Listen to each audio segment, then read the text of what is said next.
मेरे प्यारे साथियों, आप सभी को सुरेंद्र कोहली का जय श्री कृष्णा।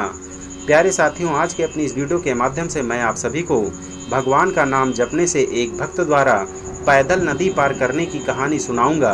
तो प्यारे साथियों, इस पूरी कहानी को सुनने के लिए बने रहिए हमारी पूरी वीडियो में।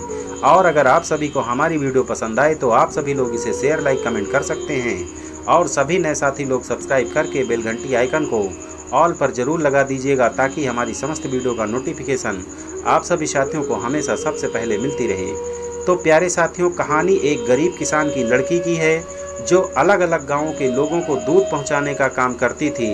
उन्हीं लोगों में एक पुरोहित के घर भी दूध पहुंचाती थी। उस पुरोहित के घर जाने के लिए उस ग्वालिन को एक तेज धारा में बहने वाली नदी को पार करके जाना पड़ता था।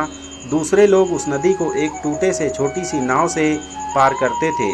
उसके बदले लोग नाविक को एक छोटा सा धन का कुछ भाग नाविक को दे देते थे। एक दिन जब उस ग्वालिन को उस पुरोहित के घर आने में देर हो गई, और पुरोहित जो कि रोज ताजे दूध से भगवान का अभिषेक करता था, और देर हो जाने की वजह से उस पर चिल्लाया कि अब मैं इससे क्या कर सकता हूँ। उस ग्वालिन ने कहा कि रोज की तरह आज भी मैं सुबह ही घर से निकली थी, लेकिन एक ही नाविक उस नदी में नाव चलाता है, और उसी नाविक के वापस आने के इंतजार करने की वजह से देर हो गई। तब ये सुनकर पुरोहित ने गंभीर मुद्रा धारण करते हुए उसे कहा कि लोग तो भगवान का नाम जपते जपते बड़े बड़े समुद्र पार कर जाते हैं, और तुम ये छोटी सी नदी पार नहीं कर सकती। उस ग्वालिन ने पुरोहित की इस बात को बड़ी ही गंभीरता से लिया, और रोज उस दिन के बाद से पुरोहित को सुबह ठीक समय पर दूध पहुंचाने लगी। इतने सुबह सही समय पर ग्वालिन को आते देख पुरोहित के मन में उत्सुकता उत्पन्न हुई कि वो रोज सुबह समय पर कैसे आ जाती है।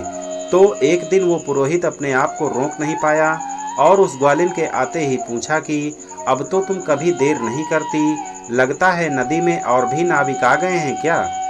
तब वो ग्वालिन बोली, नहीं पंडित जी, अब तो मुझे नाविक की कोई ज़रूरत ही नहीं पड़ती। आपने ही तो उस दिन कहा था कि लोग बड़े बड़े समुद्र भगवान का नाम जप कर पार कर लेते हैं, और मैं ये छोटी सी नदी पार नहीं कर सकती।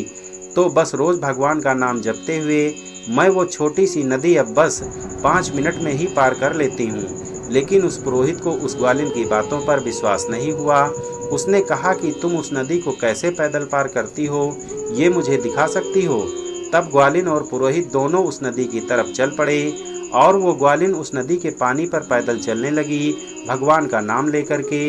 ये देखकर वो पुरोहित भी उसके पीछे पीछे नदी पर चलने को आगे बढ़ा, लेकिन जैसे ही पैर नदी में आगे बढ़ाया, वो नदी में गिर पड़ा। तब वो ग्वालिन जोर से चिल्लाई कि अरे, आपने भगवान का नाम नहीं लिया, देखो आपके सारे कपड़े गीले हो गए हैं, ये भगवान में विश्वास नहीं है। अगर आप विश्वास नहीं करते किसी पर, तो आप सब कुछ खो देते हैं। विश्वास अपने आप पर और विश्वास भगवान पर, यही जीवन का रहस्य है। प्यारे साथियों, यहाँ बताई गई मोटिवेशनल कहानी सामान्य गूगल से ली गई जानकारियों पर आधारित हैं।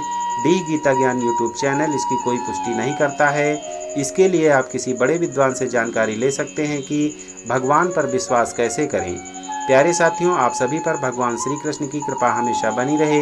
भगवान पर हमेशा विश्वास रखें, आपका कभी कोई नुकसान नहीं होगा। तो प्यारे साथियों, मिलते हैं अगली किसी अन्य वीडियो में। तब तक के लिए आप सभी साथियों को सुरेंद्र कोहली का जय श्री कृष्णा। राधे राधे।